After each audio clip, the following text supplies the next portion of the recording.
Amin'ny anaran'ny Ray sy ny Zanaka ary ny Fanahy Masina. Amen. Tonga eto tsika amin'ny fitezam-panany folo alinda fiangonana miaramila eto Ampahibe. Krismasy 20 Kristy ho an'ny rehetra, izy ny tadiavin'ny jentilisa. Aza matahotra fa indro milaza teny soa mahafala aminareo dia fifaliana lehibe ho an'ny olona rehetra. Fampamonjy ny teraka ho anareo anio ao an-tanànan'i Davida de Kristy Tompo. Oka ivelatra manonantsika amin'ny Luka toko voalohany. Aorian'ny Luka toko voalohany ny rafaneva sambatra. Ny Luka toko voalohany ny andininy fahavalambenimpolo hatramin'ny fahadimy amby fitopolo ovakina amin'ny fandimby de rahantsika ny Tompo. Luka toko voalohany andininy fahavalambenimpolo hatramin'ny fahadimy amby fitopolo. Isorona ny Tompo Andriamanitry ny Israely fa nitsinjo ny olona izy ka nanao fanavotana ho azy.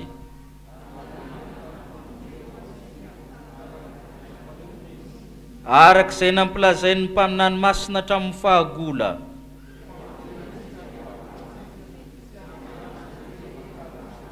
Maneva famindrampo amin'ny razantsika izy sady mahatsiaro ny faneken'ny masina. Anao zay azahoantsika azy hanompo azy tsy mitahotra satria afaka amin'ny fahavalontsika isika. Amin'ny fahamasinana sy ny fahamarinana eo natre amin'ny andro rehetra iainantsika. Amen.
Isika ivavaka nidera ny laza ho anao Andriamanitra noho ny fitiavanao anay.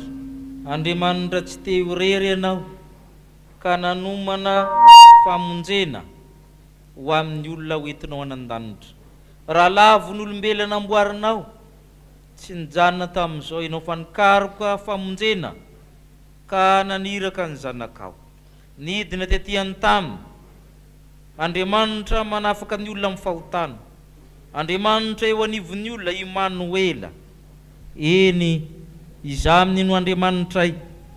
Misaotra anao zay ry Jesosy Kristy fa nanaiky ianao ho tonga olombelona, miara-monina tamin'ny olona, nahalala ny fon'ny olona, niaina niaraka tamin'ny olona, mahalala ny filamin'ny olombelona. Misaotra anao zay ry Fanahy Masina fa noho ny aminao natonga ny Kristy nitorotoroana ho nofo tao amin'ny Maria Virgine ka tonga olona ny Andriamanitra. Koa misaotra ny Andriamanitra telo zay iray zay raha mankalaza izao Krismasy izao. Tsy noho ny herina ny tanjakay fa ianao ny vidiny ato amin'ny Kristy lasa zanak'Andriamanitra izahay. Tsy vitan'izany fa mbola mitantaninao ny vimbininao, nomenao ny fiainana mandrakizay miandry anay rahatrizay. Nefa kosa misamy olombelona dia omenao ny sambatra sy ny mananjara, omenao tombonandro, omenao ny fifaliana ka hatratra zao andro zao. Efa nankalaza zany herina ny sambatra izay amin'izay, koa faly sy ravo noho ny fitiavanao. Koa mianta aminao izay Tompo, hamasino izao fotoana izao, hamasino izay rehetra, hamasino ny sakramentanao satria miteninao ny manamasina.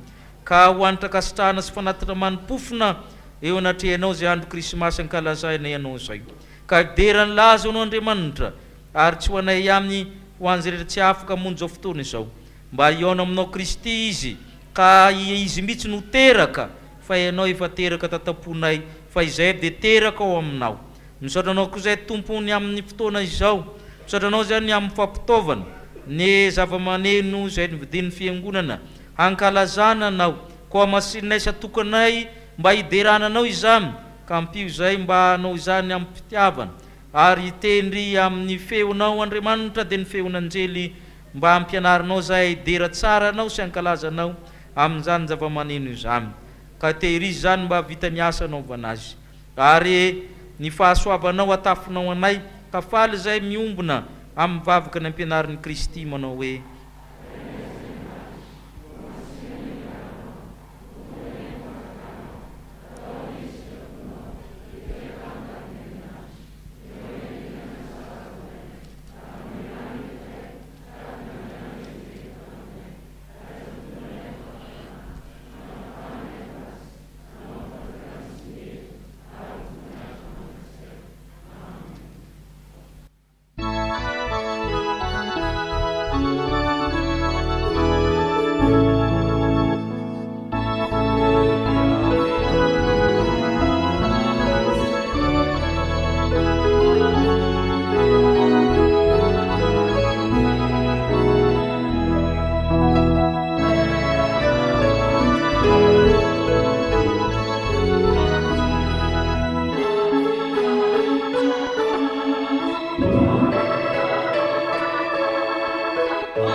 Petraka isika iaino ny sitrapon'Andriamanitra. Jaona 7:12 ny andininy 9.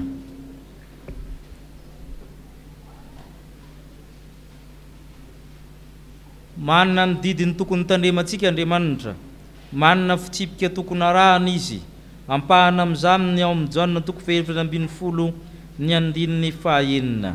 Eno iampanajana sady eritrereto tsara amin'ny tenan'Andriamanitra, ambaran'Andriamanitra ny sitrapony amintsika. Hoy ny Tompo, izaho ny lalina sy fahamarina ary fiainana, tsy misy olona mankany amin'ny ray afa-tsy amin'ny alalako. Sambatra ny mahitsy lalana, izay mandeha araka lalàn'i Jehova. Sambatra izay mitany ny tenin'ny vavolombelony, ka mitady azy amin'ny fony rehetra. Amen. Tsy nahatanteraka izany sitrapon'Andriamanitra izany isika, nde isika ifona naaraka izao vavaka izao. Tompo, nambaranao mazava fa tsy misy lalana afa-tsy ao aminao raha te ho any an-danitra. Ianao ihany no mampitony olona mankany an-danitra, tsy fombafomba mpiangonana na olombelona na anaram-pivavahana ny lalana mankany an-danitra fa Jesosy Kristy ny lalana. Betsaka tompony tsy mahita zany lalana izany. Ao nahita fa nivily lalana ka tsy afaka olo amin'ny Kristy. Mamindra fo aminay, mamela heloka. Nahita lala miolaka izahay, nahita lala manitsy hafahafa izahay, fa tsy tao aminao Kristy. Mamela heloka, mamindra fo aminay. Milaza koa ianao fa ianao ny fahamarinana. Ny fahamarinana aminay de maridrefin'olombelona. Ny marina amiko tsy marina amin'ny hafa, ny marina amin'ny zatsy tsy marina amin'ny zaroa. Mamindra fo aminay. Misy fahamarinana maro samihafa, lojika maro samihafa iainana isanandro. Zay heverinay fa tsy mifanaraka aminao na ny lozan'ny toetrandro ny fahamarinanao. Misy ny fahamarinana hafahafa amin'ny fanaovana politika, misy ny fahamarinana hafahafa amin'ny fiarina, misy fahamarinana hafahafa amin'ny fankatiavana, misy fahamarinana hafahafa amin'ny fiarahamonina, misy fahamarinana hafahafa eny an-dalambe. Matetika zay be vavany marina, zay manana ny volany marina, zay manana ny fahefana kokoa ny marina, zay sarangany jatsy sarony marina, mamindra fo aminay, mamela meloka. Milaza koa ny teninao fa ianao ny fiainana, mahita fiainana hafahafa koa izahay. Fiainana tsy manana ny Kristy, ka ny Krismasinay de lasa Noël, zany hoe tsy misy Andriamanitra. Lasa n'izao tontolo zao ny tena manjaka, manjary sampy ny Krismasy ataonay. Mamy mitampona ny sasany, varina miloka ny sasany amin'ny andro Krismasy, zavatra hafahafa no mitranga. Fiainana hafahafa ny iainanay, fiainana tsy miaraka aminao. Fiainana tokantranonay tsy idiranao, ny fiainana ara-bola tsy idiranao, ny fiainana ara-kasa tsy idiranao. Manana fiainana manokana, ny mpivady koa ary samy manana ny fiainana manokana. Ny zanaka manao fiainana ho azy, samy manana ny efitrefitrefitra aminy, dia samy maka ho azy fa samy tsy manana ny Kristy. Mamindra fo aminay, mamela melokay. Betsika tsy natateraka anay, na tamin'ny fiteny, na tamin'ny natao, na tamin'ny eritreritra ka olona mahantra indrindra izay, olona tapidalakale, tsy manana fahamarinana, tsy manana fiainana azo antoka, tsy mety afa-po, manangom-bola aman-karena, mandrakantitra, tsy mety afa-po. Ao ny tsy mahita zorony amin'ny fitadiavam-bola ka mihevitena fa tapidalakale koa, adininy fa ianao Andriamanitra mitena arena sy fanananay. Mamindra fo aminay ry Andriamanitra zay naniraka ny zanany. Mamindra fo aminay ry Jesosy Kristy zanak'Andriamanitra. Namindra fo aminay ry fanamasina, panamasinanay. Amen.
intiny zanakao ry raiko feno andra.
Hoanao zay mibebaka marina tokoa ary vonona ny ray ny Messia ao am-ponao. Nitsangana indray ny teny soamafaly fa mafany fahotantsika izy. Hoy ny mpaminany masina raha milaza ny asa vitany tamintsika. Nitondra ny aretintsika izy, nivesatra ny fahoritsika izy. Izy dia voalefina noho ny fahadosotsika, notorotorona noho ny helitsika, ny fampijaliana anazy ho tsika fihavanana namelezana azy, ary ny diankapoka taminy nasitranina antsika. Fa isika rehetra dia samy nanitaka ny ondry, samy nivily tamin'ny lalantsika avy isika ka nanao ny lalana hafa. Hany ka dia nataon'Andriamanitra niatra tamina avokoa ny helitsika rehetra mba ho fanavotana antsika. Koa noho izany no ry havana, amin'ny anaran'i Jesosy Kristy ilay teraka tany Betlehema nilazana, fa voavela sy voafafa koa ny fahotanareo noho ny anaran'ny masina samy amin'deran'ny Tompo ianareo.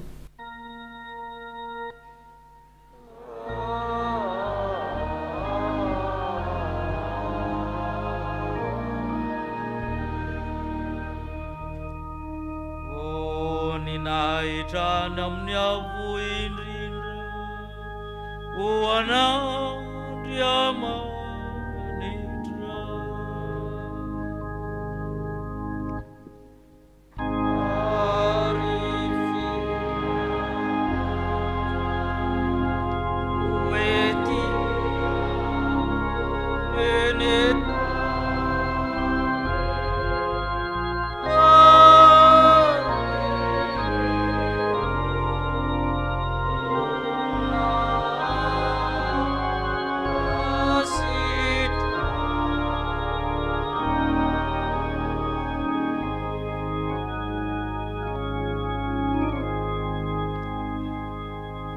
mipetraka amin'ny fifaliana isika ataontsika miredona tsara ny sambasamba zanahary noho izany famelan-keloka ny raisitsika izany iomanantsika raha teo amin'ny liturgia ny tenin'Andriamanitra.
Amaky sy haino ny teny avy amin'ny soratra masina tsika riavana zany dia atombokontsika arak'izay hita ao amin'ny Isaia toko faha 1 ny andininy voalohany hatramin'ny andininy fahafolo. Isaia toko faha 1 ny andininy voalohany hatramin'ny andininy fahafolo izay mivaky toy izao amin'ny anaran'i Jesoa. Ary sisy lofo mitsimoka eo amin'ny fototry Jese ary sy mitrebona avy eo amin'ny fakany. Ary ny fanahin'i Jehovah hitoetra ao aminy dia ny fanahy ny fahendrena sy ny fahazavan-tsaina, ny fanahy ny fanoloran-tsaina sy ny faherezana, ny fanahy ny fahalalana sy ny fahatahorana an'i Jehovah. Ary hoanitra kasitrahana aminy ny fahatahorana an'i Jehovah, ka tsy tsara araka ny hitany masony izy na ampiaiky araka ny reny sofiny, fa ho tsarainy amin'ny fahamarinana ny malahelo ary omeny rary ny mpandefitra amin'ny tany. Ameliny tany amin'ny tsorakazony vavany izy ary ny fofinain'ny molony no amoahany ratsy fanahy. Famarinana no fisikinany ary fanahy matokony ny fehikibony. Ary ny ambody hiara-mitoetra amin'ny zanak'ondry, ny leoparda hiara-mandry amin'ny zanak'osy, ary ny zanakomby sy ny liona tanora sy ny ombikely mifahy iray toerana, ary ny zazakely no hiroaka azy. Ary ny ombivavy sy ny bera hiara-komana, ny zanany hiara-mandry, ary ny liona hihina milolo tahaka ny omby, ny zaza minono ilalao amin'ny lavaky ny vipera, ary ny zaza mitsaha-nono hanindritra ny tanany ao amin'ny lavaky ny menarana. Ary tsy handratra na hanimba eran'ny tendrombohitry masina izy, fa ny tany hoeniky ny fahalalanan'i Jehovah, tahaka ny anarona ny rano ny fanamban'ny ranomasina. Ary amin'izany andro zany nisy lofon'i Jese izay hitsangana ho fanevany firenena, dia izy no tadiavin'ny jentilisa ary ny fitoerany dia ho voninahitra. Amen. Toy izana amin'ny epistily nosoratan'i Paoly ho an'ny Galatianina. Galatianina toko faha 4 ny andininy voalohany hatramin'ny andininy fahafito. Galatianina toko faha 4 ny andininy voalohany hatramin'ny andininy fahafito. Ny anaran'ny Tompo. Ary hoy izao, raha mbola zaza ny mpandova dia tsy hafa noho ny andevo izy, na dia tompony zavatra rehetra aza, fa fehezan'izay mpitondra sy mpitaiza azy izy mandra-pahatonga ny fetrandro voatendry ny rainy. Dia tahaka izany koa isika fony mbola zaza dia nandevozin'ny abidi mpianarana izao tontolo izao, fa rehefa tonga ny fotoan'andro dia nirain'Andriamanitra ny zanany nateraky ny vehivavy nateraka tao ambany lalàna hanavotany izay ambany lalàna mba handraisantsika ny fananganananaka ary satria zanaka ianareo dia nirain'Andriamanitra ho atao-potsika ny fanahiny zanany miantso hoe abaray ao ka dia tsy mpanompotsony ianao fa zanaka ary raha zanaka dia mpandova koa noho ny ataon'Andriamanitra. Amen. Faranana amin'ny filazantsaran'i Jesosy Kristy araka amin'ny Mateo toko 2. Mateo toko 2 atoboka amin'ny 9 ary tsahatra amin'ny 12. Andeha eo am-pitsanganana no andrenesantsika ny fivakin'izany. Ary ianao ry Betlehema tany Joda, tsy dia kely indrindra ao amin'ny andrinan'ny Joda ianao tsy akory, fa avy aminao no ivoahan'izay anankiray ho mpanapaka, ka izy no mpiandry ny Israely oloko. Dia napaka ny magy mangingina Herôda ka namototra fatratra tamin'izay andro niseho an'ilay kintana. Dia naniraka azy akany Betlehema izy ka nanao hoe andeha fitory tsara ny amin'ilay zazakely, ko rehefa hitanareo izy dia ambarao amiko mba hakanesako ho anyko iankohoko eo anatrehany. Ary rehefa nandreny tenin'ny mpanjaka izy ireo dia lasa, ary indro ilay kintana hitany tena tsy nanana ny aloha azy mandra-pijanony teo ambonin'izay nitoerany zazakely. Ary noho nahitany kintana izy dia nifaly indrindra. Ary rehefa tafiditra tao an-trano izy dia nahitany zazakely somary reniny ka niankohoka teo anatrehany. Ary noho nefa nosikafany fitehirizan-drakany dia nanolotra zavatra ho azy izy dia volamena sy zava-manitra ary miora. Ary rehefa nitoron'Andriamanitra hevitra tamin'ny nofo izy tsy hiverina any amin'ny Herôda dia lalana hafa no nalehany ody ho any amin'ny fonenany. Amen. Ray masino manamasinana amin'ny fahamarinana, ny teninao ny fahamarinana. Amen.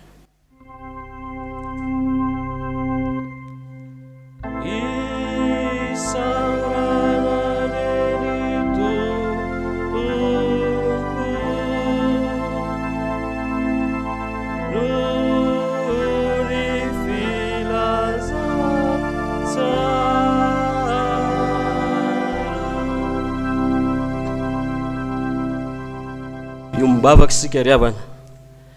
Andriamanitra tomponay, misaotra anao izay ny amin'ny teninao izay teny tonga nofo anay tamin'ny alalan'i Jesosy Kristy zanakao. Akasitrahanay ianao ny amin'ny famonjena izay noraisinay tamin'ny alalan'izany.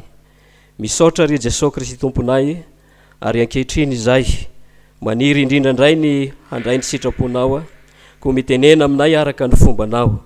Fanainao masina ny taridalana anay rehetra mba hanananay fifaliana trano dia fifaliana izay tsy mety simba sy levona. Amin'ny anaran'i Jesosy no hanaovanay ny vavaka. Amen. Hira faraka amin'ny fetopolo ny 109.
Mahazo toerana isika tompo.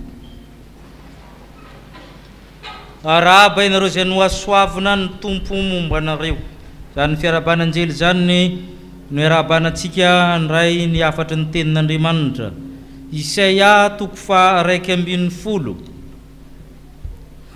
Isaia dia anisan'ny mpaminany nilaza ny amin'ny mpanjaka ho avy. Naditra dia naditra ireo mpanjaka tamin'ny andron'ny Isaia. Ka niezaka izy nanome modely tahaka nahoana moa zany mpanjaka tokony hitondra izany. Io koa dia milaza ny Mesia misy teny maromaro milaza ny Mesia ao. Ino tandidin'ny mpanjaka tiana hitranga, tiana ho avy. Isaia 7 ohatra, misy teny efa haitsika tsara. Mba jerentsika hoe ny Isaia 7 ny andinin'ny 5 efa haitsika tsy anjery loatra, vakitsika hoe fa zaza miteraka atsika, zaza lahy no minantsika, ary ny fanapana ny anarana atao hoe maka mpanolotsaina, Andriamanitra mahery, rainy mandrakizay, andriany fiadana. Zay zany le sariny le mpanjaka tiana ho avy ao amin'ny Joda. Isaia 1:10 zay resantsika rehefa aveo ao anatin'izany koa. Isaia 7:15 zay niraisitsika tamin'ny famelan-keloka teo manambara le Mesia nijaly, Mesia souffrant. Ny tahaka zany koa ny Isaia 1:20 zay matetika vakitsika le manao hoe ny fanahy amin'ny Jehova no ato amiko, satria Jehova nonositra hitory teny somafaly amin'ny mpandefitra. Ireny rehetrarehetra zany milaza ny tsanganan'izay mpanjaka, prototype zany, ny mpanjaka zay ho avy eo. Ka ireny dia manambara ny Mesia. Ka tsy latsa-danjany zany ny Isaia 1:20. Fa mampiavaka ny Isaia 1:20 dia le Mesia ho avy dia tsy amin'ny jiosy ihany fa ho an'ny rehetra. Zay naviany lohevintsika manao hoe Kristy ho an'ny rehetra. Hovakitsika ny Isaia 1:20 ny 1:20 ny andinin'ny 10. Isaia 1:20 ny andinin'ny 10 vakitsika. Ary zay tsangano izy nitadiavin'ny jentilisa ary ny fitoerany vonona. Izy nitadiavin'ny jentilisa. Raha miteny hoe jentilisa ny Baiboly dia ny firenena rehetra zany, firenena tsy jiosy. Fa tsy hoe koe dikana ankehitriny hoe tsy mivavaka dikany hoe jentilisa, fa amin'ny jentilisa dia mitovitovy amin'ilay ntsika hoe vazaha. Zany hoe olona tsy gasy zany aty amintsika natao hoe vazaha na mainty na fotsy. Fa ny amin'ny jiosy natao hoe jentilisa, natao hoe olona tsy jiosy, na mainty izy na fotsy na mavo na mena, reo natao hoe jentilisa aminy. Fa tsy dikany hoe tsy mivavaka, tsy zay dikany fa olona hafa firenena. Zay ny Mesia ny Isaia ho an'ny rehetra. Izy nitadiavin'ny jentilisa. Kristy ho an'ny rehetra. Midika inona moa zany andro krismasy ao ny 4 Noely, izany Kristy ho an'ny rehetra izany mitondra inona aminao amiko amintsika. Raha ny Isaia 1:20 no asaintsika maly an'izany dia mitondra fanahy masina ho amin'ny olona rehetra. Mitondra fanahy masina ho amin'ny olona rehetra. Mitondra inona? Io no matetika adino. Rehefa krismasy dia inona no entiny le izy koa manko le mitondra efa zavatra hafa, dadabe Noely le mitondra. Eo zany efa diso eo zany efa diso. Dia inona no entiny dadabe Noely? Bonbon, kapa, kiraro, vatomaminy, taovan-kena sy ny takan'izany. Dia fa i Jesosy rehefa mitondra fanomezana ho anao dia ny fanahy masina. Izy solofo mitsemoka amin'ny fototro Jese, misy hazo maniry. Zay ny mahatonga ny krismasy misy hazo aseho, misy hazo mitsimoka tampoka. Le hoe Jese da dadabe ny Jesosy, dada amin'ny Davida zany, mpanjaka midikan'izany. Ka rehefa mitrebona ny hazo ny manamitena ny olona fa ahazo vokatra tsoatsy. Zay natao hoe vokatry ny fanahy. Ka ny vokatra hoentin'ny Kristy ho anao, ny kadô ny fanomezana dia ny fanahy masina. Vakitsika ny andininy 1 sy ny 2 Isaia 1:20. Arisy solofo mitsimoka eo amin'ny fototro Jesy, arisy mitrebona avy eo ny ary ny fanahy amin'ny Jehova toetra ao, ny fanahy ny fahendrena sy ny fahazavan-tsaina, ny fanahy ny fanoratsaina sy ny faherezana, ny fanahy ny fahalalana sy ny fahatahorana amin'ny Jehova. Fanahy fiton'Andriamanitra io. Fanahy amin'ny Jehova io zany tsisy nahazaka azy teo amin'ny Israely. Ny Mesia na Kristy na zavaintsika tamin'ny lahadiny ihany no mahazo mitondra an'io, dia ny mpanjaka, ny mpaminany ary ny mpisorona. Ankoatran'izay dia mandalo izy, nandalo izy tamin'ny Samsona, dia matanjaka be Samsona. Nandalo izy tamin'ny Eli, mery miazakazaka be Eli, maresikaleska soavaly. Ny fanahy masina zany tamin'ny andro taloha dia mandalo, ary zany mahatonga ny Joely miteny hoe amin'ny andro farany no andatsahako ny fanahiko amin'ny olona rehetra, ny ankizilahy, ny ankizivavy, ny zatovovavy, ny zatovolahy, ny lahy antitra, ny vavy antitra. Ka rehefa midina ty Jesosy, porteur d'esprit, dia midina ty ny fanahy masina ary mahazo daholo izay rehetra minino azy. Fanahy tahaka ny ahoana izy io? Le fanan'Andriamanitra zany miaraka amintsika ao misy zavatra telo anareo zay zatra amin'ny tenin'ny mpanjanaka. Misy le hoe savoir faire, savoir savoir, savoir être. Zay miaraka amin'ny fanahy io hitantsika amin'ny fanazavana rehefa avy eo hoe ny fanahy io zany misy ho amin'ny fahalalana, fa misy ho amin'ny toetranao. Zay le être zay ho amin'ny toetranao, manovanao. Tsy maintsy miaraka za amin'ny fahalalana sy ny maizy azy ianao. Jereo tsara le izy. Voalohany izy fanahy ny fahendrena sy ny fahazavan-tsaina. Ny fahendrena teo amin'ny jiosy dia fahaiza mandamina. Fahendrena nanoren'Andriamanitra zao tontolo zao. Izao tontolo zao zany rehefa tamin'ny andro voalohany namboarin'Andriamanitra azy dia nisy natao hoe chaos total, tohu vabohu amin'ny teny Hebreo. Ny tamy dia foana sady tsy nisy endrika ozy izy, aiza no tambonin'ny lalina. Ny fanahin'Andriamanitra nanomba tambonin'ny rano. Le fanahin'Andriamanitra io zany io le mandamina, io le mandamina, tsy le mandamina telo amin'ny tele kory zany. Fa io fanahin'Andriamanitra io zany ny fanahin'ny fahendrena mandalo.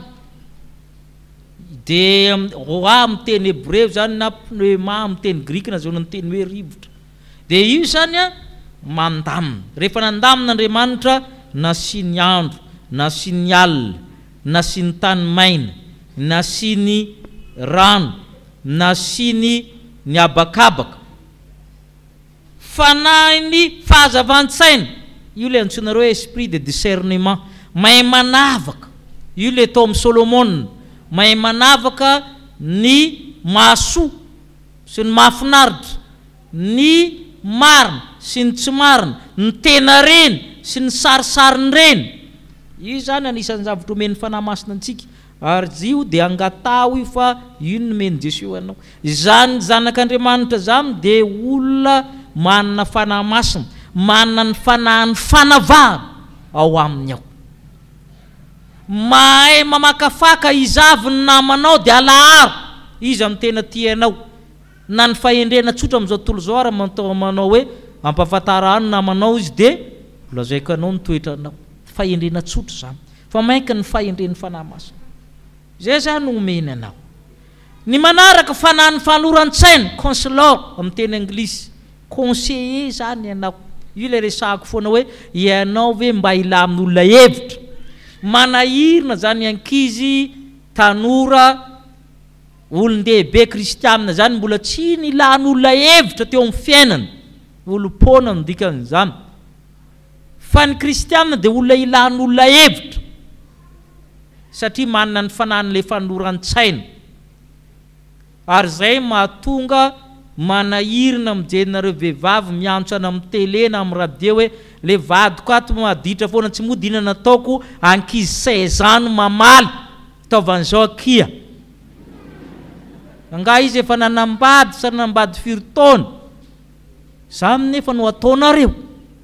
Ianareo mitokony han'olon-tsaina amin'ny olona satria ianareo nandray zany fanahy amin'ny Kristy zany.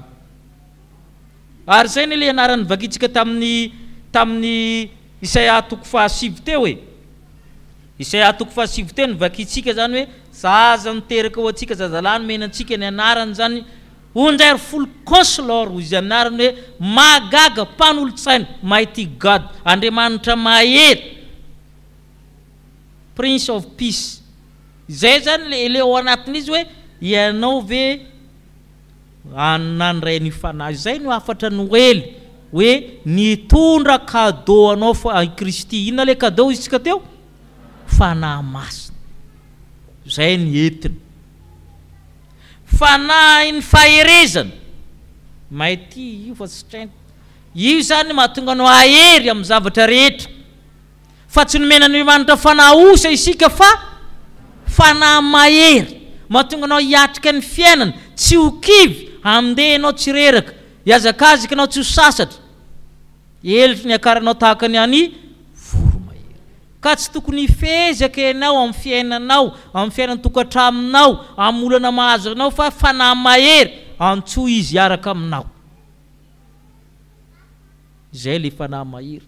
Ary fanahy io tao amin'ny Ezekela sy sy ireo mpaminany reo, tadidio fa rehefa manao ny ataony fanahy mahery io resina amin'ny volondohany ny mpaminany. Aza dinoina fa ny volondohanao dia mahazaka anao. Matetika tsika tsy mahatsiaro an'izany niza batena amin'ny volondohany dia miantona soamantsara tompoko fa andramo rehefa anatrano. Ary tsy tena marary izy io raha matoa marary vitsy le volondoha sy tomon'le olona. Amarino kelina zany raha izy miaraka tsy tena heninao tsapona zany fa marina.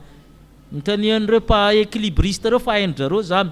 Fa matoa marary vitsy kely le stomon'le olona ary tena marary kosa. Bango ray amin'ny stomony.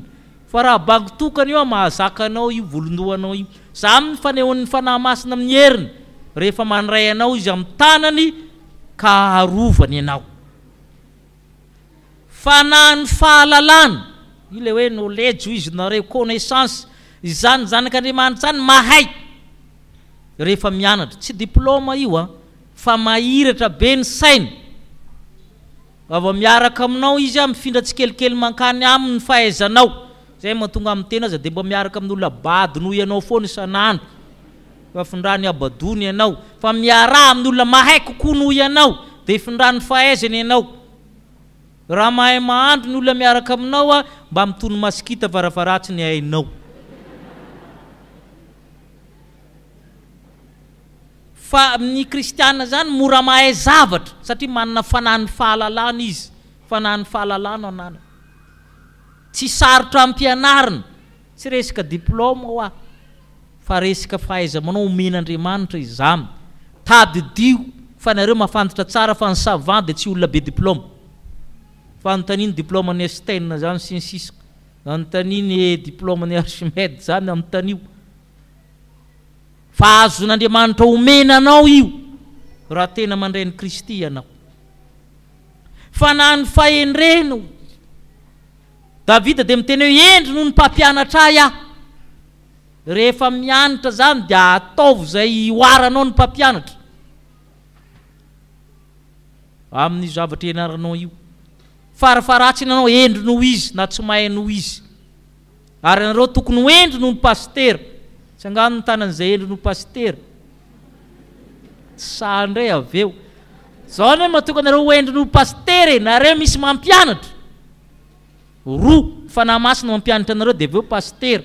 Fa pasitera tsisy mampianatra azy tsony fa izy amin'ny kofoko miaraka amin'ny fanahy masina. Dikan'izany nareo tokony ho indroa endry noho za ny fahendrenareo. Ary malahelo raha tsy tonga amin'izany nareo satria mba tataka ihany ny tenanay. Fa tokony ho endry noho ny mpampianatra iaho Davida ny samy tenan'izany amin'ny salamo. Hendry noho ny mpampianatra iaho izy. Ary samy tokony ataon'ny olona mianatra. Na tsy mahay noho izy ianao fa endry noho izy. Fanahy ny fahatahorana amin'ny Jehovah. Io koa zany betsaka n'izay mahatonga hoe betsaka ny savant fou eto Madagasikara. Satria tsy manana fahatahorana. Io zany ny rehetra raha vao tsy miaraka amin'ny fahatahorana ny Jehovah dia tsy lasa. Dia manao tao foana manamboatra zavatra tsy ilainy, manimba ny fiarahamonina amin'ny tontolo iainana. Ny hery nucléaire ange tsara raha atao amin'ny fahasalamana. Fanaovana inona nefa n'le izy? Bomba asa sy ny sisa. Zay le hoe rehefa tsy manana fahatahorana n'Andriamanitra ianao dia le fahaizanao mitarika ianao amin'ny zavatra hafa. Tarika ianao amin'ny zavatra olona tsy ilain'ny fiarahamonina akory. Satria tsy manana ny fanahy ny fahatahorana amin'ny Jehovah. Ary io fanahy fahatahorana io izay ny engan'ny fahendrenany ny fahatahorana amin'ny Jehovah no fiandohan'ny fahendrena. Fa ny ianao tsy fiandohany ihany, tsy recherche de la sagesse, mbola fitadiavana na ny sasany. Manko misy filaharana tadio fa ny filozofia grika mikatsika fahendrena, fa ny filozofia jiosy manomboka fahendrena. Satria izay ny hoe ny fahatahorana ny Jehovah no fiandohana. fa ny filôzofia kristianina Jesosy Kristy no hery sy fahendren'Andriamanitra ao anatiny mihitsy le fahendrena. Azonareo ve filaharan'izany filôzofia anankitelo zany? Mikatsika ny fahendrenany any filôzofia grika. Ary zay mahatonga ny Sokraty miady amin'ny sophiste satria ny sophiste miteny hoe nous sommes les sages. O Sokraty mbola tadiavina le izy mbola tsisy manana. Fa ny filôzofia hébreu efa eo amin'ny zanatohatry ny fahendrena satria ny fahatahoranan'i Jehova efa manomboka izy amin'ilay fahendrena. Fa ny fahendrena kristianina ao anatin'ny fahendrena mihitsy ny misy azy. Ianao zany tsy ambaka noho ireo. Zay no fanomezany no elo anao. Jereo tsara amin'ny andinin'ny fahatelo hatramin'ny fahadimy vakitsika. Ary hoanitra kasitrahana eo amin'ny fahatahoranan'i Jehova ka tsy tsara araka ny hitany masony na mpiaiky araka ny reny sofiny fa ho tsarainy omeny rariny ameliny tany amin'ny tsorakazony vavany izy ary ny fofonen'ny moniny anomenony ratsy fanahy fahamarinana no fisikina fanahy matoky no rehefa matahotra an'Andriamanitra ny olona tsy mijery ivelany, tsy mitsara araky ny tany masony na zay reny sofiny mba sy vano ny zavatra reny sofinao sy jerenao amin'ny FB na nitakan'izany. Amin'ny toetsaina scientifique, ny démarche scientifique, ny observation no ambony indrindra. L'observation peut induire à une erreur. Par exemple, les bâtons brisés dans l'eau, ampianarina zany amin'ny science. Rehefa latsaka anao anatin'ny rano ny azo mahitsy anankiray ka jerenao le rano dia maninona le bâton? Nareo tsy mianatra science tsara, mivilana io. Ny observation tsy ampy amin'ny science fa tsy maintsy mandeha ny expérience. Satria raha latsaka anatin'ny rano madio ny tena anankiray dia mivilana ny tapany. Andramo rehefa avy eo. Zay zany ilazany hoe tsy ampy io. Ka fa raha manana ny fahatahoran'Andriamanitra ianao izy tsy mitsara arak'izay hitany masonao. Tsy mitsara ianao hoe le olona masika dia ratsy toetra. Ary zay foana ny fahavoazan'ny gasy. Afiakariny malagasy ny olona tsotra sy ny olona maninona tsy miteny. Efa voany ianao vao minainaina. Raha vao tsy miteny ny olona anankiray dia tsotra, mbola mohan'ny fahatsorany ianao. Afangarontsika foana ny olona tsotra sy ny be tsy miteny. Zavatra samy hafa zany. Aza mitsara eky ny maty fa ny olona tsy miteny nene ratsy tota tsy hitanaovana azy. Tandre mitsara zay. Mila manana ny fanan'Andriamanitra itsika, fahamarinany fisikinany, fanahy matoky ny fehinkibony. Raha vao tsy manana an'ino tsy lasa ary manafitinareo ankizy mangata io fanahy masony io fa misy zaza ankizy ohatra ny voalavo manimba zavatra foana ao an-trano neza tsy mipetraka io tanany io manimba zavatra zaza voalavo. Angata fanahy masony misy zany sa tsisy? Tena hitanao itsy hoe fanamboalavo no anatin'le zaza. Tena misy zany fa nareo aman-dreny aza varina amin'izany vaovao mafy ny zanakareo. Fa tena misy zany fanamboalavo ao anatin'le zaza. Fanahy masina nomena antsika.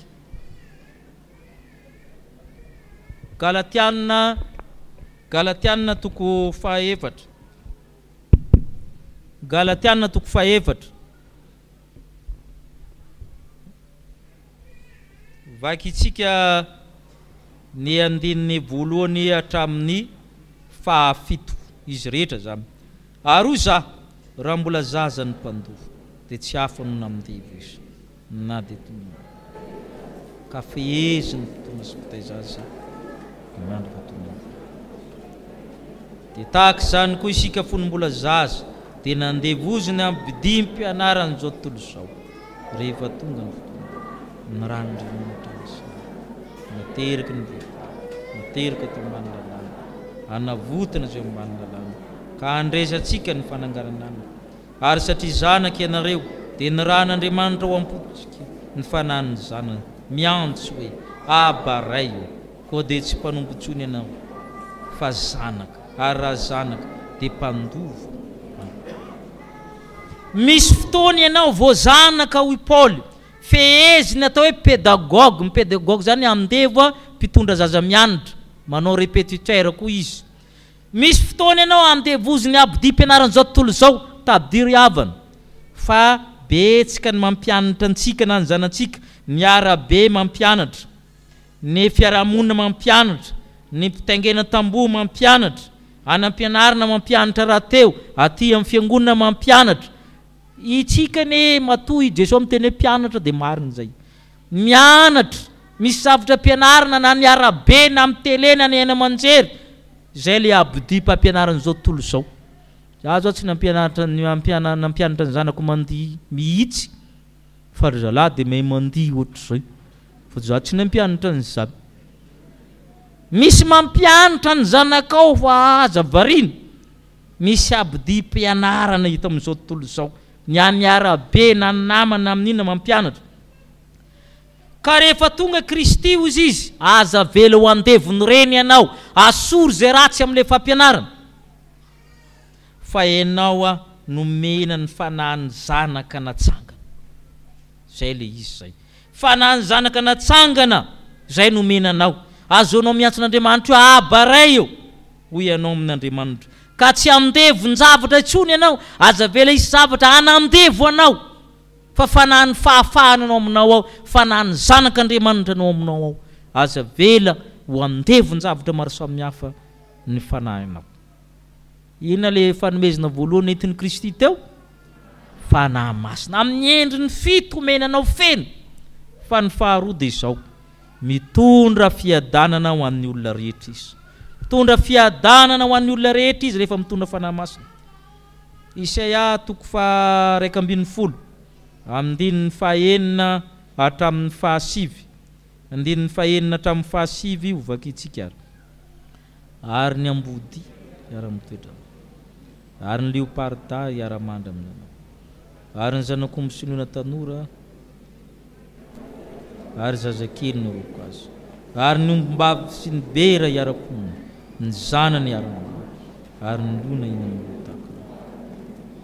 ny zava-monono vipera, ary tsy tsamonono, ary tsisy andratra na animby ireny tendrombohitra masina izy, fa mitamy dia eniky ny fahalalany Jehova, tahaka nanoroana ny rano ny fanambamin'ny ranomasina. Tondra fiadanana, fiverenany fandriam-pahalemana sy fihavanana. Fiadanana zany shalom amin'ny teny hébreu dia Iréné, na zao ny teny hoe René amin'ny teny grika. Izy zany tsy voafaritra amin'ny teny anankiray, filaminana, fahasambarana, fahasalamana sy ny sisa rehetra no anapiny. Fa rehefa tonga ile Mesia, ny ambody iara-mitoetra amin'ny zanak'ondry, ny leopard iara-mandry amin'ny zanak'ondry, sy nandikan'izany, ny zanak'omby sy ny liona tanora sy ny ombikely mifary itoena. Afaka miara-monina ny mpanenjika sy ny enjehana, ny mpanotra sy ny toerana, ny mpangalatra sy ny angalarana. Dia inona koa? Zay rehetra atolina ho an'izany, ny mpamono sy ny vonono. Zay ny dikan'io, zay ny sary ateraka io. Tanteraka amin'ny fiarahamonitsika fa izany, fa zany ny fiadanana entiny. Ianareo zay miady hiavana, fifamelana ao anatin'ny tokantrano, amin'ny ankohonana, ilaina izany amin'ny andro ankehitriny. Ary miova ny chaîne alimentaire amin'ny fiarahamonina. Itsika ny mifampihinana. Ahoana ny fiteny zalahy filozofa tsotra? L'homme est le loup pour l'homme. Mifampihinana tsika mifandramitra, mifangalatra, mifamono, fa amin'ny tena fiadanana zany rehetrarehetra zany dia miray toerana.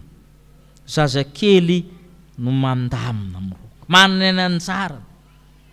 Afaka miara-matory, izay ny fampihinana, omby vavy bera zany, bia, orsa ny dikan'izany, afaka miaraka reo. Ary na ny vipera ary azo lalaovina, ina amin'ny dikan'izany vipera na menarana zany, misy poizina zany, io le fahotana io. Itsika manko ny kekerin'ny menarana atao hoe fahotana. Dia misy poiziny fahotana ao amintsika ao. Tsika io zany olona feno poizina. ny masotsika misy poizina, ny sofotsika misy poizina, ny tongotsika misy poizina. Egny mahatonga ny volomasonao toizina lava misy poizina de misy poizina zany isika io. Zay midikany hoe ny zaza mitsamonono ilalao milavaky ny vipera. I vipera io le tany Edena, le mena rano. Ary io nanoro hevitra amin'ny Eva, mauvais conseiller. Ary zay moa voan'ny olona mia biby, ny biby ny mpanolotsaina azy. Zay mahatonga ny olona mia biby, satria tsy kristianina tsony manolotsaina ny olona fa ny biby ny tahafin'ny olona. De mitranga daholo perversion sexuelle sy ny zavatra rehetra io, satria efa tsy ny olona tsony no manoro hevitra amin'ny olona fa ny biby. Ary ny biby no andraindraina. Ny biby zao efa tsangana ho zanaka, manana zo, hoe mety ilatsika mera koa ndray andro any sy tsy efa nahita an'izany nareo. Isan'izany Zay mahatonga ny olona tsy manam-piadanana, fa ny fiadanana entin'ny Kristy de za amin'ny hoendriny. Za amin'ny hoendriny. Mba tsy anjaka amin'ny devolontsony ianao, miova hatramin'ny fomba fiarinao, fomba fitadiavanao vola, fomba fitaizanao ny zanakao, miova. Zay ny dikan'izay. Ary ny fijery koa itsy. Ny fijery tsisy animba andratra amin'ny tenibohatra. Eniky ny fahalalan'i Jehova amin'ny tany tahaka naronan'ny rano ny fanambanana. Mitovy. Zany mira lenta zany tsy tokony resana am-piangonana fa mandeha ho azy. Paul efa miteny hoe tsy misy tsony na jiosy na grika na andevo na tsy andevo na alay na vavy. Zo zany tsy tokony resahana aty amin'ny fiangonana fa hain'ny fiangonana zany, satria zany fiadanan'ny Kristy. Andry na andevo saranga sy ny sisa sy tokony aty amin'ny fiangonana zany, fa ny fiangonana de niveau zéro isika rehetra. Iahoana moa ny adina siansy ndray pasteur, altitude firy moa ny ranomasina? Altitude zéro. Avy eo no mandrefy miakatra na midina. Ary zay nataon'Andriamanitra amintsika. Rehefa saroman'ny rano io ranomasina io le tany, tsy hita le mikitoatonao ambany ao, fa lasa mitovy ao ambany ao ne mikitoatony. Fa noho ny fandaminan'ny ranomasina de tsy mitranga izany. Tovy foana ny fitopatopan'ny ranomasina, na misy dongona be ao ambany ao. Zay ny tadiavan'Andriamanitra amin'le fiadanana. Ka io fiadanana io zany milaza fa hoe tsy atisy tony tokony laza drokodrokiny sasany hoe fivavaham-bazaha io. Fa Kristy ho an'izy moa tsika teo, ho amin'ny rehetra, ny odiny amin'ny jiosy, fa ny fanahin'i Kristy de fanahy iray ihany, nanaova batizantsika rehetra. Ka tsisy teny hoe razam-bazaha koa io de amila filana olona.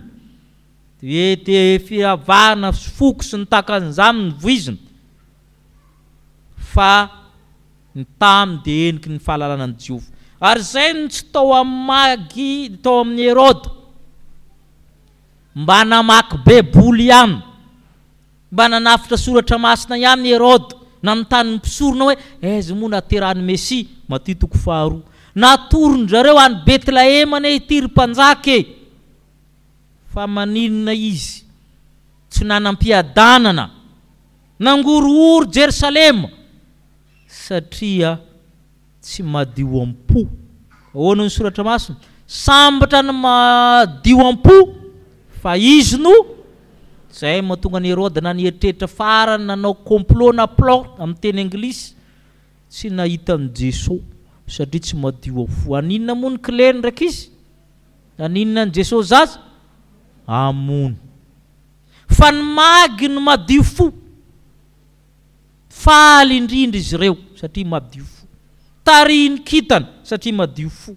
Ianao koa tariny fanan'Andriamanitra. Nanolotra fanomezana zako no mampiadana azy. Mahasambatra kokoa ny manome noho ny mandray. Mahaiza manome amin'izao andro Krismasy zao. Na de mba tsikitsiky ary. Mba tsikitsiky le olona akaikinao na de misy kasibosy ary anao jere kely izy. Mahaiza mizara, mampiadana ny mizara. Ary zay natonga ny efa lany vola be ny magy avy tamin'ny toerana lavitra be mbola nahavita nanome volamena zava-manitra ary mioro ary tadidio fa ny magda tsona hoe wise man olon-kendry reo tsy mandehandeha ho azy za mity avitr''andriamanitra ty ry abana mifandray amin'izany reo nitoron'andriamanitra hoe eto indray ny lalina fahazamankamy rehefa men'andriamanitra fiadana eny ianao dia torony hevitra amin'ny fanana za amin'ny ry abana farafahakely amin'izao andro no ely izao zavatra roa lehibe fa namasina omeny ianao tarika ianao fa omeny ko fiadanana ianao mahaiza mizara zany fanahy masina zany sy ny fiadanana ho amin'ny olona rehetra ianao ho an'andriamanitra rery ny voninahitra ho aminao ny fanahy masina sy ny fiadanana amen.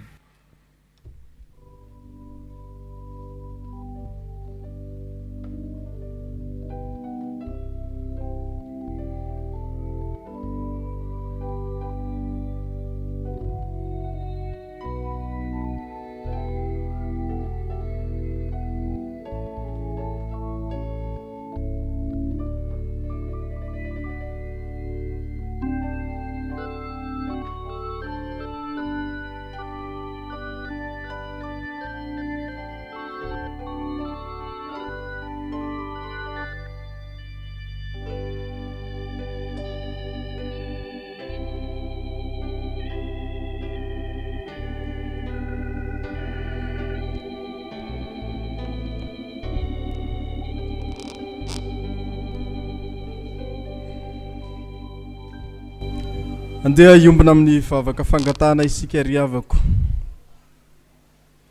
Indre izany fifalianay ry Tompo Andriamanitra rainay io. Fa nitsinjo anay olonao tokoa ianao ka nanome fanavotanao anay tamin'ny alalan'i Jesosy Kristy izay Andriamanitra tonga nofo miara-monina aminay ary ho an'ny olona rehetra.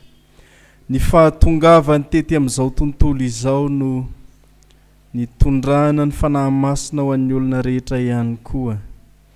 Isaoranay ianao izany satria ao anatin'izany no andraisanay fanavaozana ny fiainanay tsirairay avy mba hanananay fahazavan-tsaina ka handray an'i Kristy ary handay izay rehetra tsy araka ny fampianarany ihany koa. Izany fanahy masina izany eny hitarika anay fiangonana ho amin'ny fahendrena ary hanana ny fanahy ny fahalalana mba ho mendrika anao Kristy izay miara-monina aminay mitari-dalana anay isan'andro ihany koa. Nampahafantarinao anay ihany koa fa ny fahatongavan'i Kristy ho an'ny olona rehetra dia hitondranao Andriamanitra ny fiadanana ho anay zanak'olombelona hita amin'izao tontolo izao. Raha ny fiainanay dia feno tebiteby mikorontana ny fiarahamonina misy anay, tsy milamina izao tontolo izao fa misy niady maro samihafa. Kanefa manoloana izany hafatra Noely nentinao izany dia mahazo toky izahay fa ianao Andriamanitra no miandany aminay amin'ny alalan'i Jesosy Kristy koa mpanjakao eto amin'ny ankohonana misy anay tsirairay avy, amin'ny fianakaviana, ny fiarahamonina, ny firenenay indrindra fa izao tontolo izao izay noharianao Andriamanitra ho anao izany fiadanana izany mba hatonga ny tsirairay hiainao anatin'ny fifaliana ihany koa na inona zavatra miseho, na inona lalovanay ety amin'izao tontolo izao. Mivavaka aminao ary izahay ho an'ny tsirairay izay niatrika izao fotoana izao. Izany hafatra nomenao izany eny mba tsy ho adininy fa ho saintsain'ny andro amanalo na ariarany atsaka ny sy-andavany ihany koa, ka raha mananolana izy any amin'ny fiarahamonina, any amin'ny fitsarana izay rehetra hatrehany dia ianao fanahy masina hanolo-tsaina azy ary hanome fiadanana ho azy ihany koa. Marobe ireo izay nahazo fahasoavana ary misaotra anao Andriamanitra. Ty tsy ho azy ireo ihany fa izay rehetra miatrika izao fotoana izao dia ahatsiaro ihany koa ny fanomezam-boninahitra anao satria ho azy ihany koa ny fanahy masina sy ny fiadanana izay nomenao. Ataonay amin'ny alalan'i Jesosy Kristy mpamonjy anay izany vavaka izany ary dia misaotra Tompo fa tena Noely miavaka ny noely zay nankala zaynay amin'ity 20 ity amin'ny anaranao Kristy ilay teny tonga nofo miara-monina aminay nanaovanay izany vavaka izany. Amen. Isika rehetra izay nandray izany fanahy masina izany ary miaina ny fiadanan'i Kristy dia andeha hitsangana isika hanambara ny finoantsika an'Andriamanitra ray zanaka ary fanahy masina ka ny fanekempinoana apôstôlika izay raisantsika mino manerana izao tontolo izao ny iarahantsika rehetra manambara izao.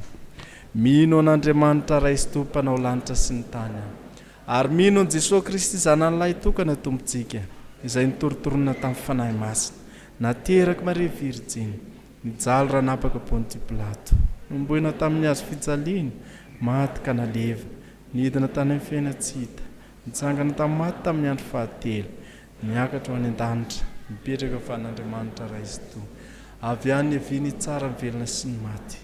Mino ny fanahy masina aho fiangonana masina manerana izao tontolo izao ny fiombonan'ny olona masina ny famelan-keloka ny fitsanganany tena maty ary ny fiainana mandrakizay.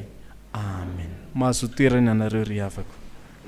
Fifaliana nampy fifaliana ny antsika ny nahazo famelan-keloka nahazo tenin'Andriamanitra fanahy masina sy fiadanana nefa mbola amen'Andriamanitra antsika ny sakramenta masina ka ny ravavala miefapolo amin'ny 200 andininy voalohany sy ny faharoa ny raintsika asaina ireo anavoan'ny fanoloran-tenany amin'ny fanolorana ny sakramentan'ny batisa.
Ampifaliana ndraisantsika reto avantsika reto manavoan'ny fanoloran-tenany manolotra ny zanany amin'ny sakramentan'ny batisa.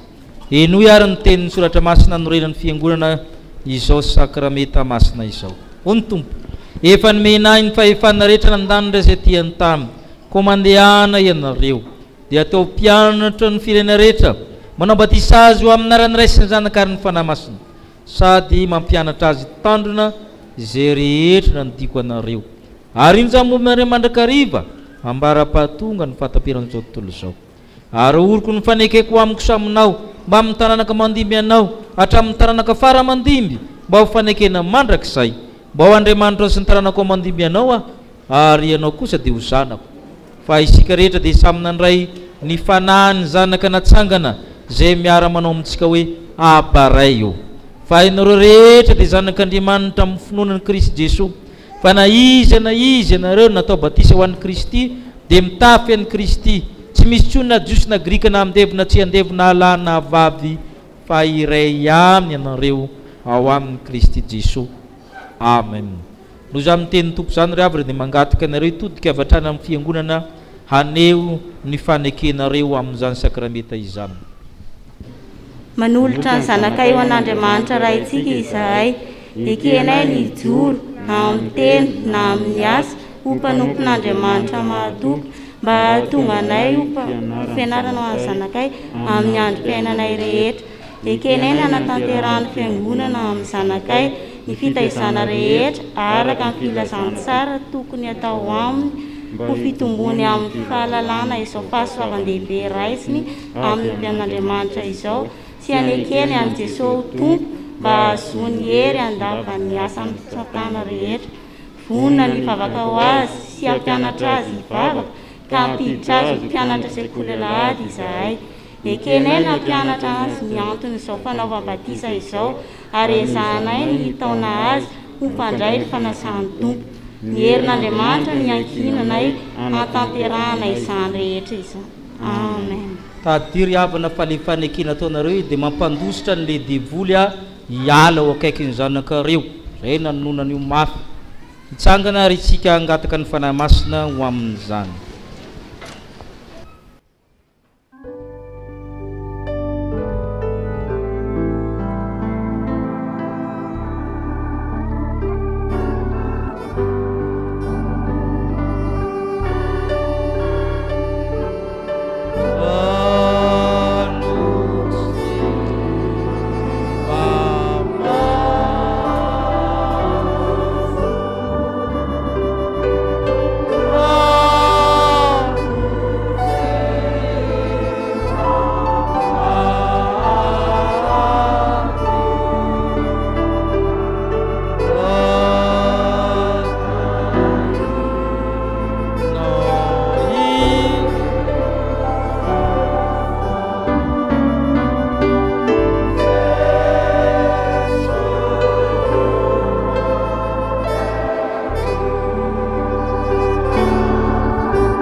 iombona amin'ny vavaka sika riavana.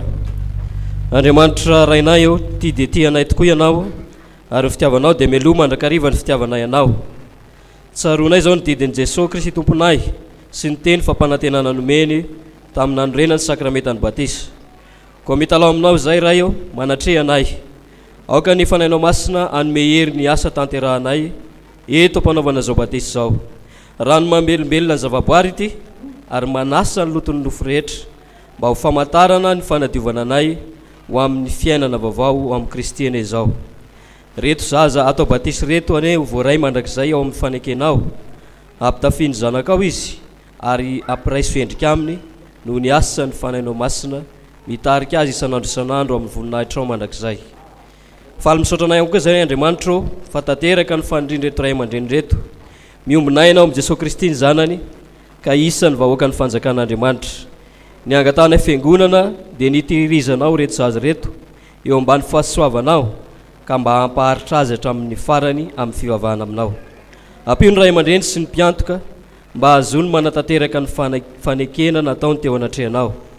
Ombany fahasoavanao ny ezaka rehetra ataon'ny fianakaviana sy ny ray aman-dreny ary ny fiangonana amin'ny fitaizana ireto zaza reto. Amin'ny anaran'i Jesosy Kristy no anaovanay izany vavaka izany. Amen. Ipetraka isika fiangonana.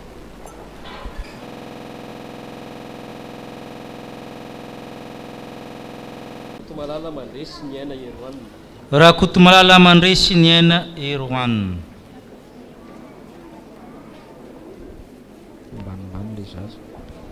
Izaho manao batisanao amin'ny anaran'ny Ray sy ny Zanaka ary ny Fanahy Masina.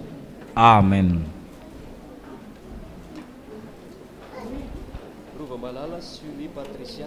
Rovamalala Sulie Patricia.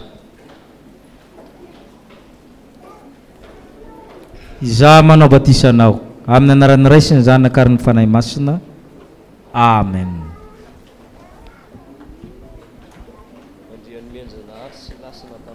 Andriany Menjanahary Silasy Natanael. Izaho manao batisanao amin'ny anaran'ny Ray sy ny Zanaka ary ny Fanahy Masina. Amen.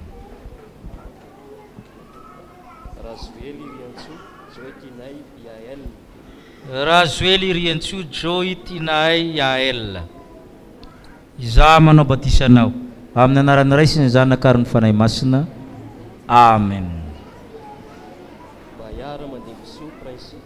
Bayara Mandimso Prince.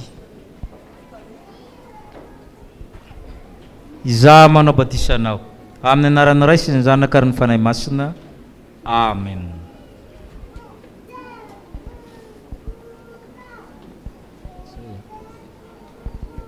Hony Tompo, anaka azo matahotra, efa nanavotra anao ay ianao ento ireo zazy ireo ka tezao tsara fa zanak'Andriamanitra aromena anareo ny fanahy masina sy ny fiadanana itaizanareo azy ireo.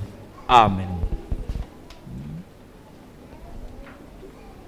Ny ra-fahatelo amin'ny fitopolo dia rahantsika ny Tompo.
Fampiarahana tratran'ny Krismasy isika ka zao ny fiarahabanao ataontsika. Le voalohany miteny hoe Kristy ho asy anao, averintsika hoe dia le anankiray miteny hoe Kristy ho an'ny rehetra. Ndao ary fampiarahaba amin'izay akaikintsika ary, ndao ary isa roa telo. Kristy ho asy anao, ndano miarahaba ndaro ato. Miarahaba mankany ianao.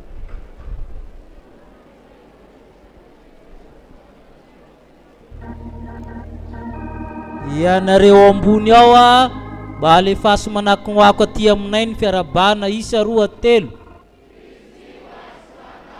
Kristy ianareo antokotany ao manao aloha sady mikopakopatanana aty aminay mitodika antokotanitsika nareo antokotany ao mba manezaka mafy be hoe nonay Kristy hoandry tekitsika riaba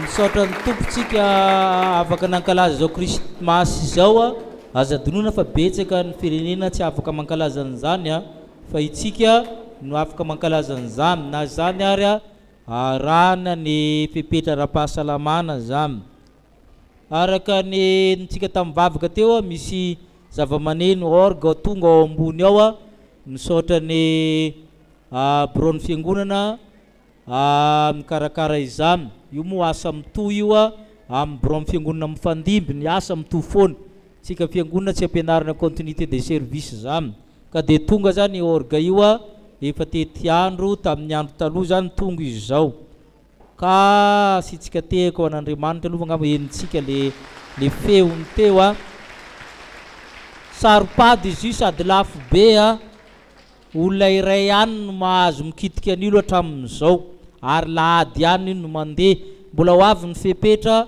ataon'ny bureau ny fiangonana momba an'io ny hafa mianatra aloha vao mahazo alalina mitendry ka aza misefika mitendry eo aloha ianao fa manolo raha vao manimba le olona naniraka anao koa manolo miaraka aminao ka alohantsika hitandrina amin'le efa manana zavatra tsara olona iray ihany no mahazo mikitika an'io le olona nandray azy niaraka tamin'ny pastera teo de izy zany no anoro hevitra ny sasany rehefa aveo ka aza miseho milay amin'io aloha fa clavier aloha mbola train de aloha amin'ny clavier aloha ianao fa ho avy ihany ny fotoana ahaizanao fa tsy fianarana izy zany tsy fianarana mitendry izy io fa efa mahay aty amin'ny synthétiseur ianao vao mankao ka aza mianatra mitendry amin'io mihitsy sady apieny basony eo fa tsy anjery ao koa ny tongotra ao de eo ianao ny raisiny eo ka aloha za mitandremina rehefa manana zavatra tsara mbola isy moa fepetrapetraky ny bureau momba an'izany fa ny ankapobeny zany efa lazaiko mialoha zany ny amin'izay mahazo alalana vao mikitika an'io zany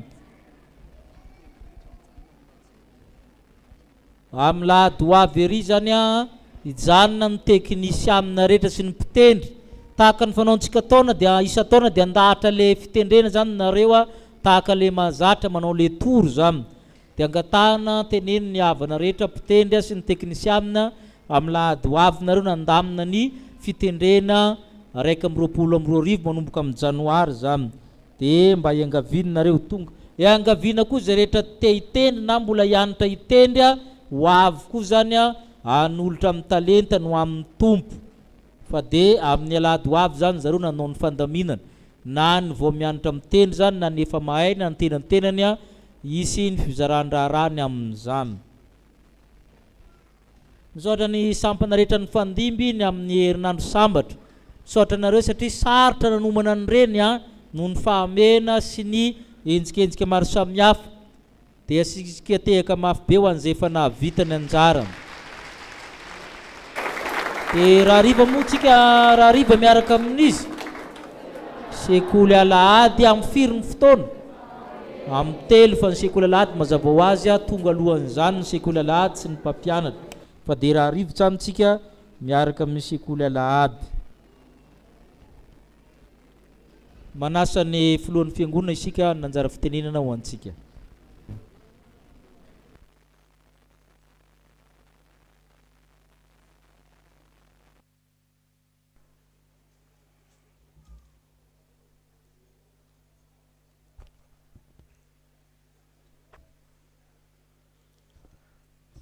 araka ny fantatsika moa dia andro ny Noely ny andro anio ka mpanetretena ny joroko eto ifampiaraba tratra izany andro ny Krismasy zany isika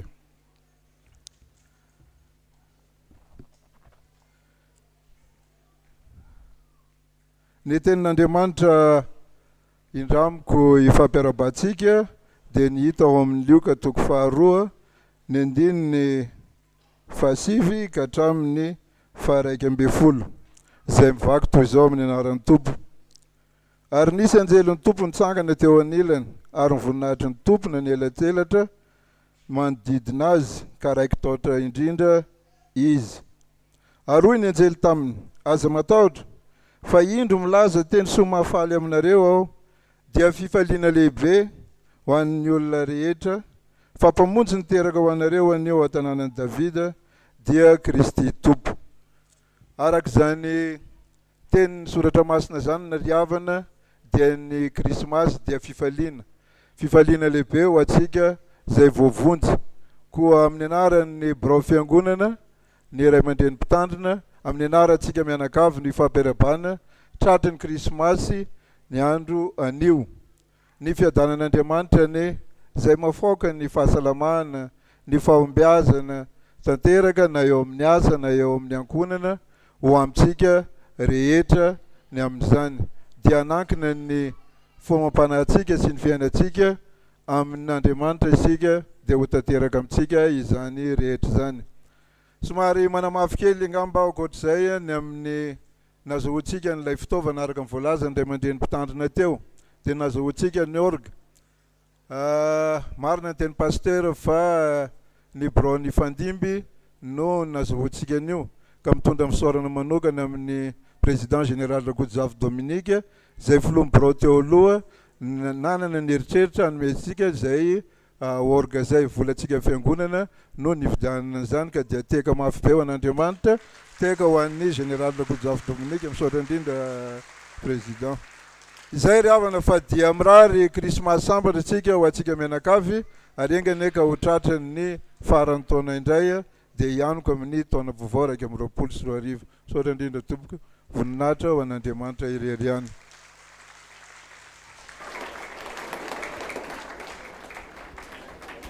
Ankoatra ny fanahy masina nomenantsika sy ny fiadanana nomenantsika dia misy teny soratra masina ny avy amin'ny mpitandrina mianakavy firarian-tsoa antsika dia ny fiangonana kosa amin'ny alalan'ny birao ny fiangonana dia manolotra vatomamy ho antsika rehetra rehefa avy eo raisintsika amin'ny fotoanan'ny rakitra zany.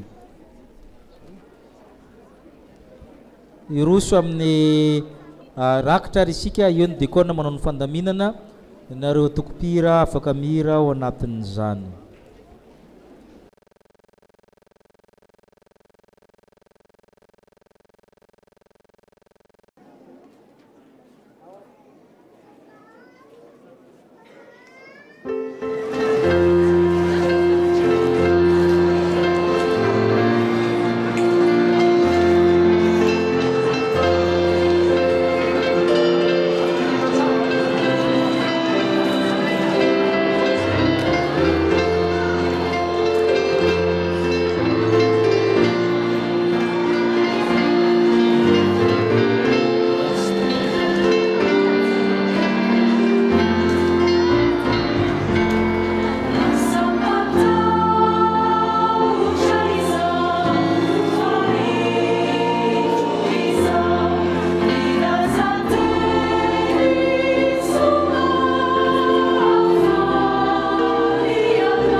nanomana ny sakafom-panahy lehibe dia ny sakafon'le mpanjaka dia ny fanasan'ny tompony diakona sy lolona asaina ianao izay vahiny iomby databatra amin'ny tompo ny voninahitra no manasanao fa izay dia nanomana iaminy ataontsika maredina ny hira-paraika amin'ny valopolo amin'ny dimy volana sy ny faharoa atolotra amin'ny sodrano fahatelo sy ny fahaefatra aorian'ny sodrano.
Tanteran'Andriamanitra aminareo zao tsodrano zao.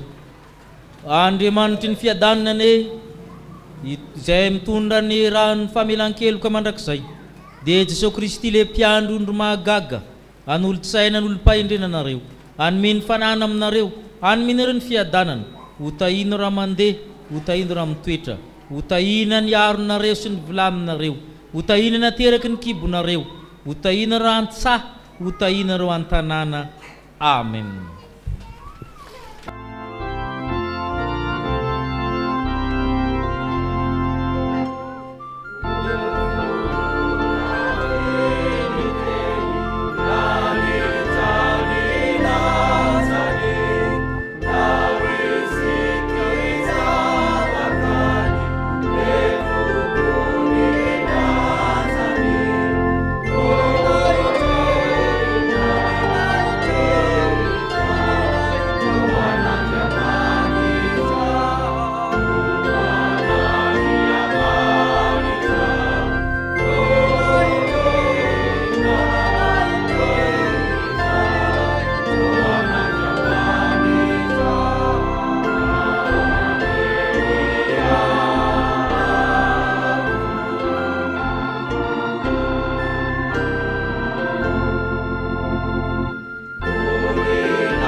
Petraka ivavaka mangina izy.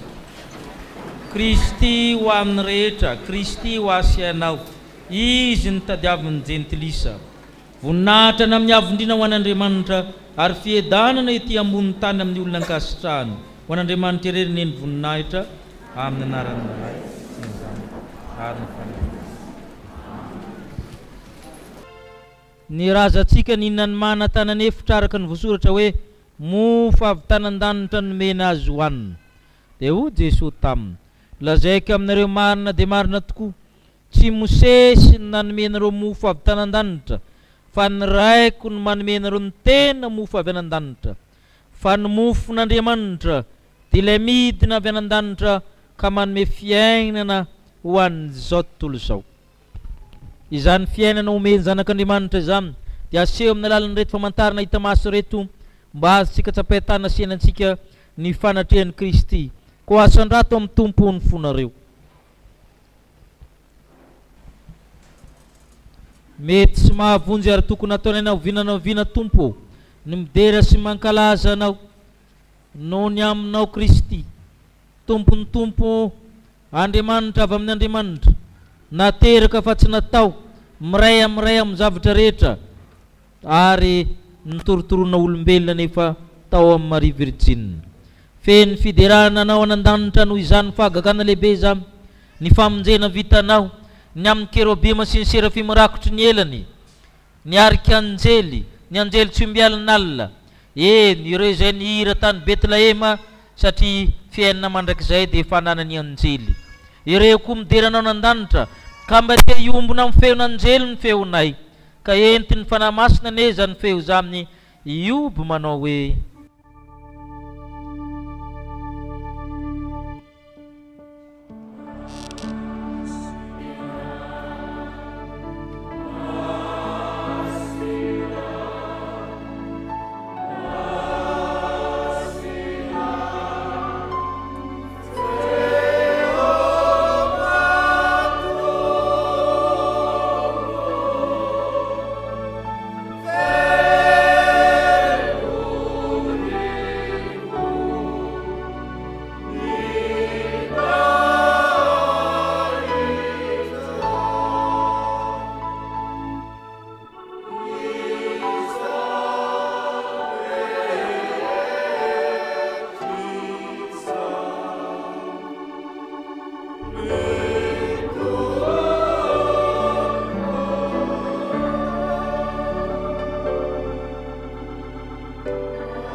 hoenotsika ny teny fanorenana azy ao sakrameta masina izao.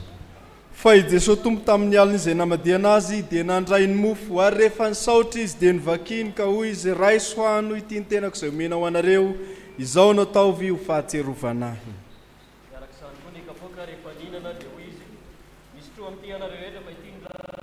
Dia ny amin'ny fanekena vaovao izay alatsaka ho an'ny rehetra ho famelan-keloka, izao no ataovy fahatserovanahy, na oviana no misotro ianareo. Fa naoviana ianareo no mihinana itony mofo itony sy misotra amin'ny kapoaka dia manambara le fahafatesan'ny tompo ianareo mandra-piaviny. Amen. Hivavaka isika.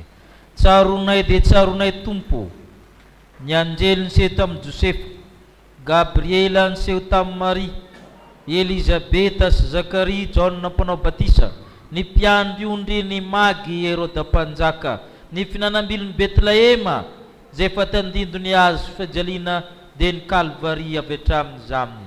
Tsaronay ny fahafatesanao mitsangananao fitoerany maty, ny fiakariny amboninahitra izy dia mifona eo ankavanany ray. Miandry sy mitalao ny fiverenan'i Kristy izay raha manao izao sakrameta masina izao ka mandray izany, ko mba fenony voninahitra ny fanaty-pisaoranay raha eo, taio izao sakrameta masina izao hoendry Kristy le Mesia tokana, le fanapitra tanteraka, ilaina terina ny ray mandeha monjy anay teo amin'ny azo fijaliana.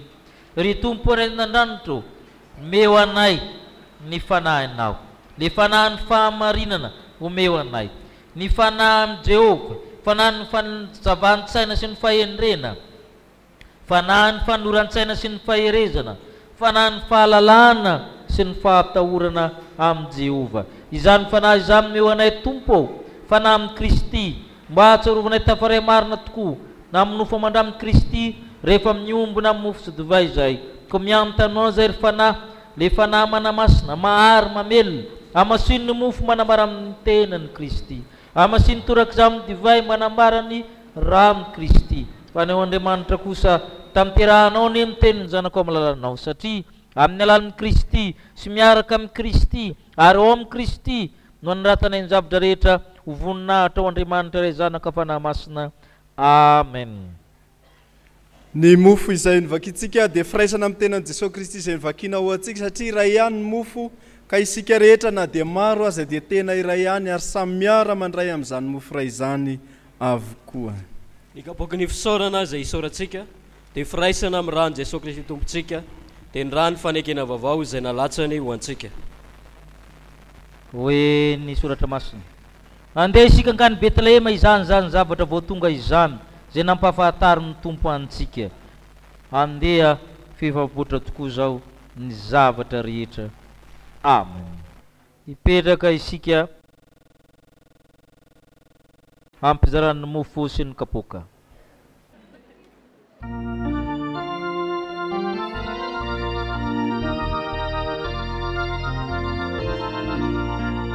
Arebina tsara kosa.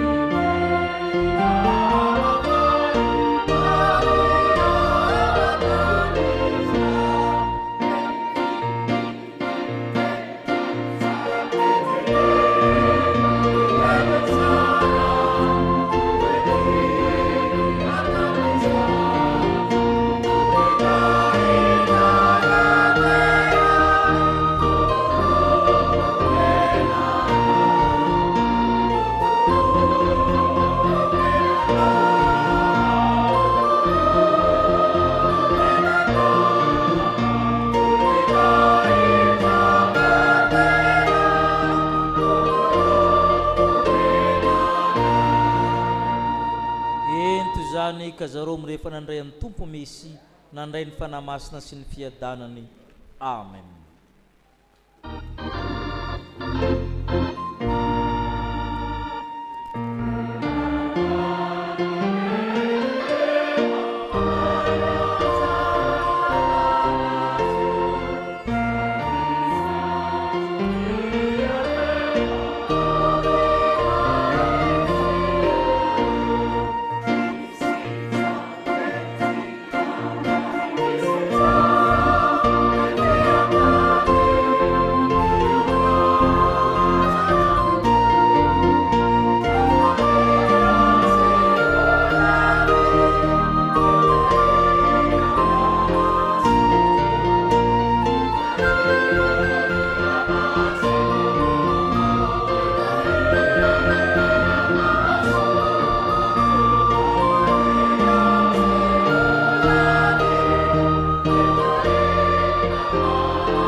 Sangana isika ny tena.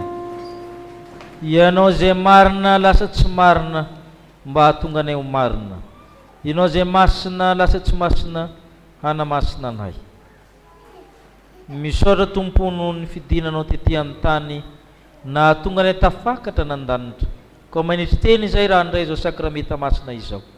Misaotra Tompo. Amen. 12 raika amby enimpolo amby roanjato ny andininy fahatimy.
Hoy Jesosy Kristy izay mitondra ny fanahy masina ho antsika rehetra hoe ray sohano ity ny tenako izay omena ho anareo, izao no ataovy ho fahatserovanahy.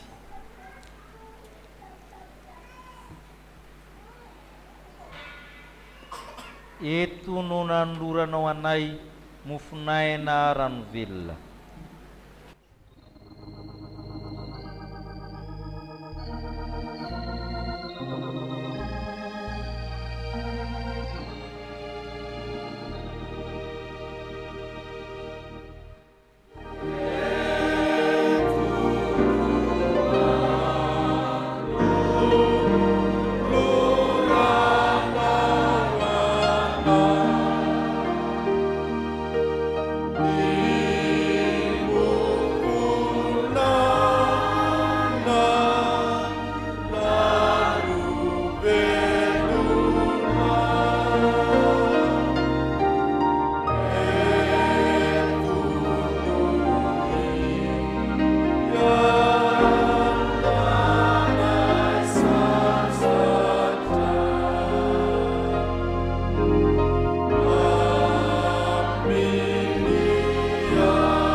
Hoy Jesosy Kristy ilay mitondra ho antsika ny fiadanana manao hoe sotroina rehetra ity fa itindrako dia ny amin'ny fanekena vaovao izay alatsaka ho an'ny maro famelan-keloka, izao no atao hifahatserovanahy na oviana no misotro ianareo.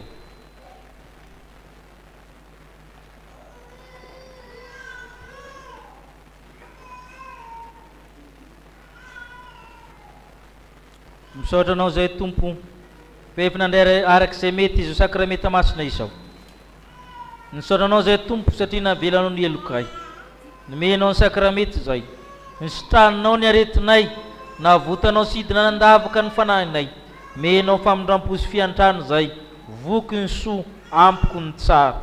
Misaotra tompo fa mamy ny fitianao. Amen. Hoe ny afatry ny apôstôly masina amintsika. Izao no nanehoana ny fitiavan'Andriamanitra atsika. Andriamanitra naniraka ny zanany lahatokana tamin'izao tontolo izao mba havelona atsika amin'ny alalany. Izao ny fitiavana, tsy ny nitiavantsika n'Andriamanitra, fa ny nitiavana antsika ka ny raha amin'ny zanany ho avotra noho ny fahotantsika. Ry malala, raha izany ny nitiavan'Andriamanitra atsika dia mba tokony hifankatia kosa isika. Hipetraka amin'ny fifaliana isika ry havana, hanao ny rakim-pisaorana ny hira fahafitopolo.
miaro anareo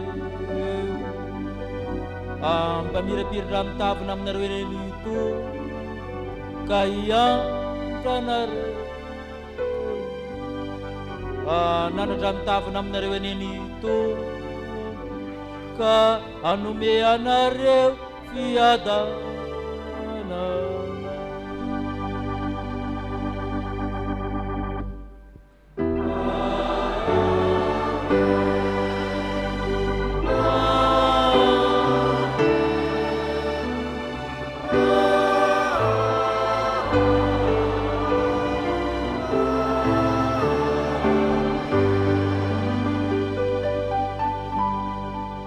Petraka ivavaka mangina isika tompo. Isorina neny Tompoandriamanitra ny Israely fanitsinjony ny olona izy ka nanao fanavotana ho azy. Ho an'Andriamanitra irery neny voninahitra amin'narana. Mandehana amin'ny fifaliana sy fiadanana ry havana.